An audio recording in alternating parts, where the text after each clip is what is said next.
So, my dear nephews, do not take any of this nonsense seriously. You go on about the work and the business of men. You do not have time for these distractions. Later on, I will show you where they are distractions, and then I will let you connect the dots. But right now, you cannot afford to waste your emotions or even a brain cell on this nonsense that was provoked by nothing, which is arbitrary, pointless, and baseless.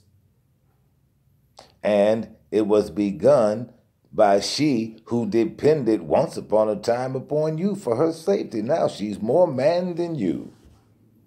Did you expected a different outcome from this?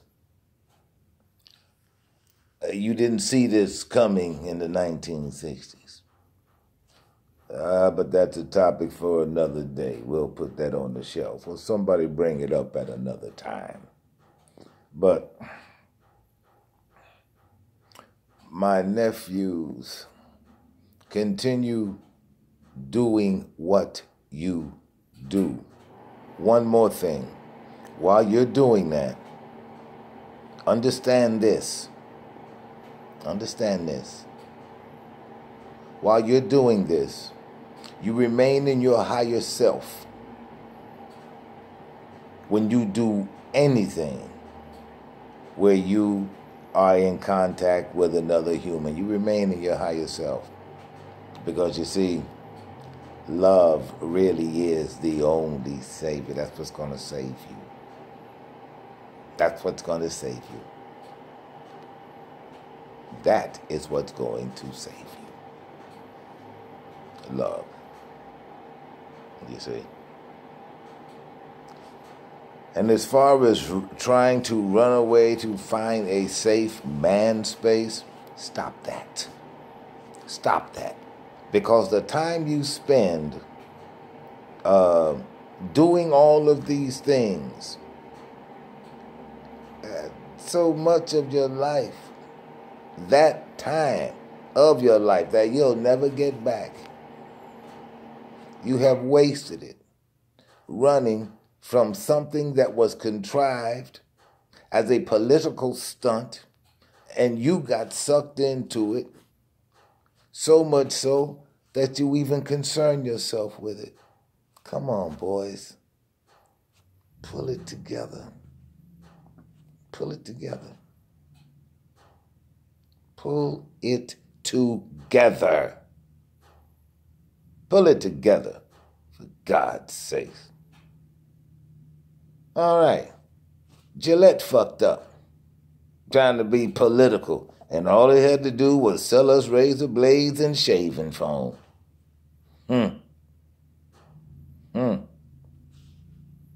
Guess Gillette's got too many split lickers on his payroll, huh?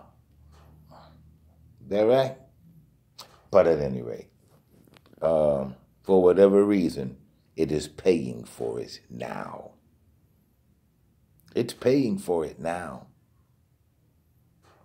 It is no longer where it was before that campaign. Of course, if they had asked somebody with some brains, they might have been told what this world-famous rock band was told by a particular promoter or agent. The band member said, "We are going to take off." And the promoter or the manager said, "Yeah, and you'll fly like a Led Zeppelin." And you know what? Never saw a Led Zeppelin fly before, but those boys got it off the ground, and they are still sailing. So, anything is possible, boys. Remember, you're Americans. You're Americans. Your fathers and your grandfathers got dragged into United States wars. Got dragged, and many of them died. And there ain't nothing like sitting down eating chow with a guy for months. If either of you last that long, and then one day you make contact, and guess what? Your boy ain't there no more. You got any idea how that feels? Any idea how that feels? And then you make that promise. You'll make it on to his folks when you get back to the world, and you'll tell him how he died and all that shit. Yeah, you'll tell him. Because you ain't got time to grieve. You don't have time to grieve. And you want a man to carry that around with him for the rest of his life. But at any rate, boys, don't pay this. Take this from your uncle and Al. Don't take any of this to heart, because it's not worth it. It's no benefit. There's absolutely no benefit to you. None. There's no benefit to you. So don't take this nonsense seriously. You can't. How can you? How can you? Well, now let's see. I've addressed my nephews. Let me address black people. Well, now, as you might imagine, this is going to be lengthy, but not a word of it will be a lie. First off, let me begin by saying this. And for those of you who are not aware,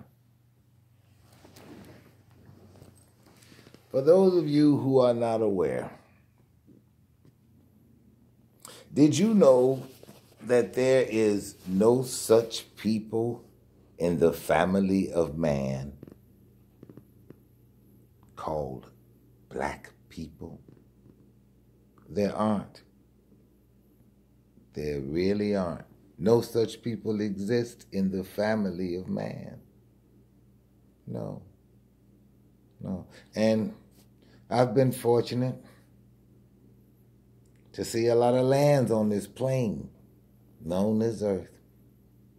But I have never been to a place called Blackopolis, which would be where black people would come from. Black would then be a nationality.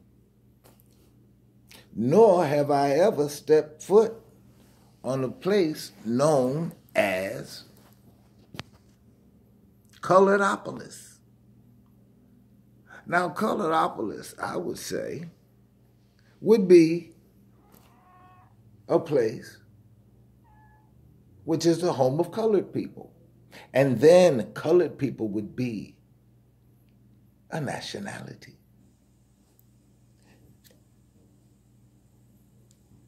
And so, because I have never seen Africa's Americas on a map or anywhere else,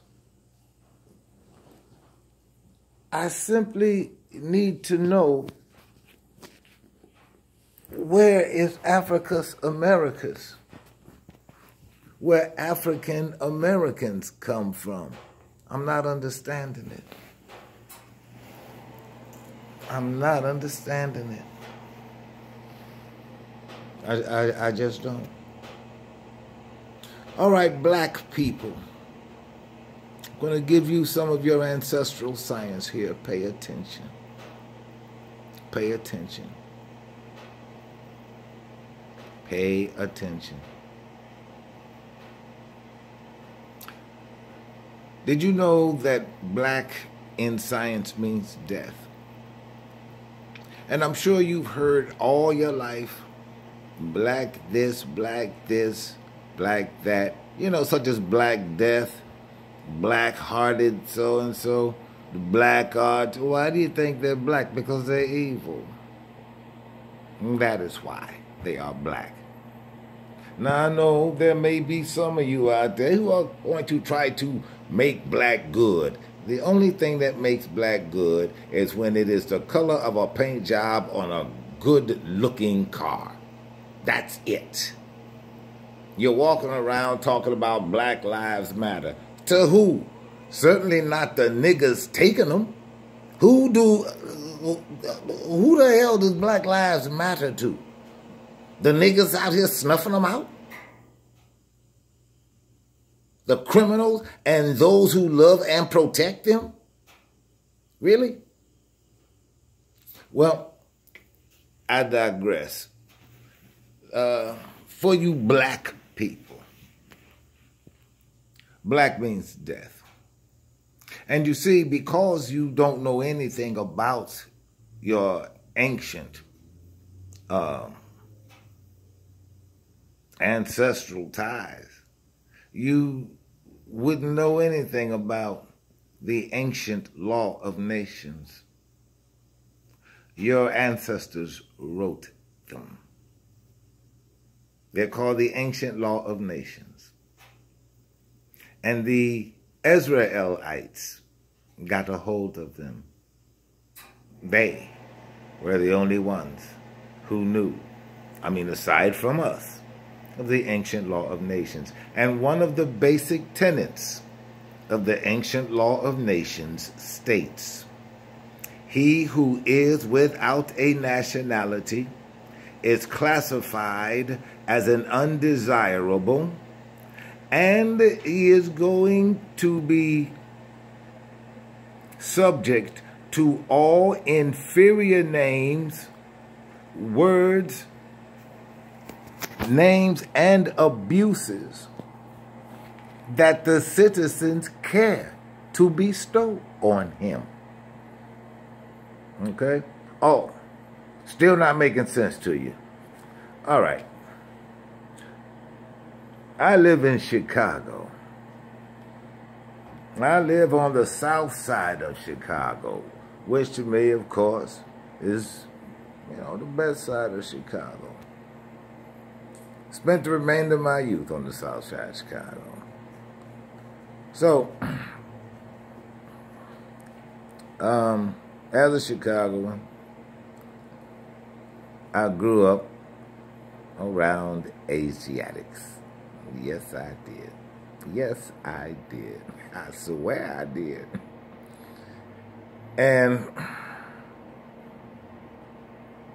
black people, this is Chicago, okay?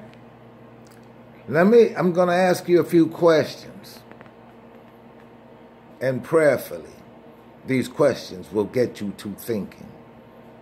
And as with all answers you find, for every answer you find, that should lead to another question for the scientific mind.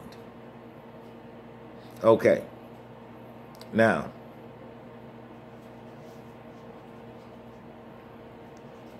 once you learn that, well, here, let me finish going through this for you, because I clearly want you to understand this.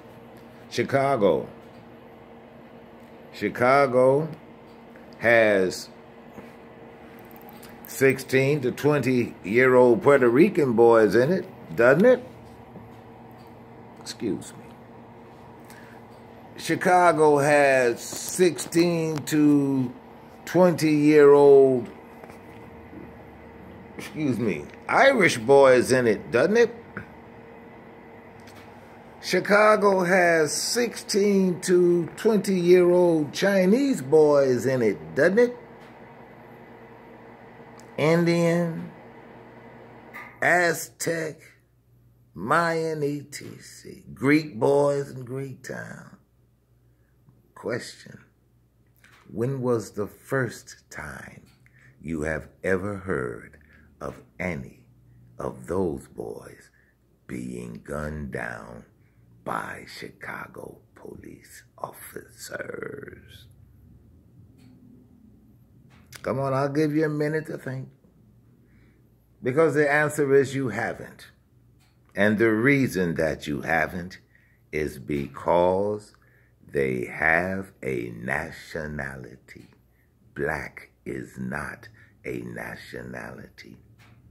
And you see, by law, they're well within their rights. Because when you are black and that outgoing traitorous ass Obama, he told y'all before he left, but you weren't paying attention. He told you, if you continue to call yourself black, you have no standing in law. He told you that, but you were not listening. Black ain't nothing good to be. It just ain't. Black means death. And you see, before here lately and recently, I just never thought there were, any laws on the books that would punish a man or imprison a man for killing something that is self-proclaimed already dead. I think they're called zombies, aren't they? And of course, we all know the best place to hit a zombie, don't we? You see? So, as long as you continue to proclaim blackness, you are saying, I am a person without a nation. Because if you don't have a nationality, just remember this. You are classified as an undesirable. You're classified as an undesirable. And you are going to be subject to all mistreatments and abuses and negative connotations and classifications that the citizens care to bestow on you because you have no nation behind you. What, you're going to have a nation of blacks? Really? I do believe that's called a horde of zombies. There's no nation of black people. Only hordes of zombies. But we've only just begun. In your own land, you proclaim yourself dead. Well, I have resurrected you. Pull out that dollar bill. Go on, pull out that Federal Reserve note. The one with the 1 on it. Pull it out and turn it over. Pull it out and turn it over. And of course, a lot of you already know where I'm going with this. And some of you are learning this for the very first time. All right. On that seal, the Great Seal, which is the one on the left, that's our seal. And out of commemoration of the Emperor of Morocco, which was the Emperor Sidi Mohammed Bey, my uncle, and because the colonists read from left to right, that is why our seal is on the left, because we are the first class. And its seal is on the right. But if you look in the corner, on the lower right, by the pyramid that never touches the sand, you're going to see a little bush there. That's an acacia bush. And that is Masonic. That is a Masonic sigil. And it implies that when Jubilo, and Jubilam knocked Hiram Abiff in the head, they buried him in a shallow grave under an acacia bush. And that is the Moors, under that acacia bush. That is where we were buried, in a shallow grave. We are out of that grave now. And that is your nationality. That is your nationality. Oh, another thing for my nephews. Understand this. You know how people talk. And by that I mean language, going back to the 4th degree. I want my nephews and my nieces out there to understand it's okay to talk the way you do. And what I mean by that is it is just okay, it is just as okay to use the word nigger on the outside in your everyday walk, just like it's used inside the walls. Everybody's a nigger. You see, not nigger, That word just don't mean shit no more. Or did you forget? Did y'all forget that earlier in this century, they buried old nigger in Detroit? Yeah, look it up on the internet where they buried old nigger, had a ceremony and everything for him in Detroit. So old nigger is buried. He ain't in use no more. But you see, nigger is any and everybody. Let me tell you about this. When you continue to hear the N-word, that is what keeps it a so-called racist thing. The N-word, like, ooh, don't speak of it. It's so offensive. Well, if it's offensive to an Asiatic, then he'll have Dr. Martin Luther King to thank for that. Here, let me show you black people, King's legacy. And I'm also going to share with you the dangers of continuing to follow that mad bullshit. Here, let me give you some of King's legacy. Black victimhood. You're always a goddamn victim. Let's see. He left a legacy of black prejudice. You got young motherfuckers, younger than 20 goddamn years old, crying racism. Motherfucker, really? Motherfucker, really? What the fuck do you know about racism? Well, let me share something with you black people.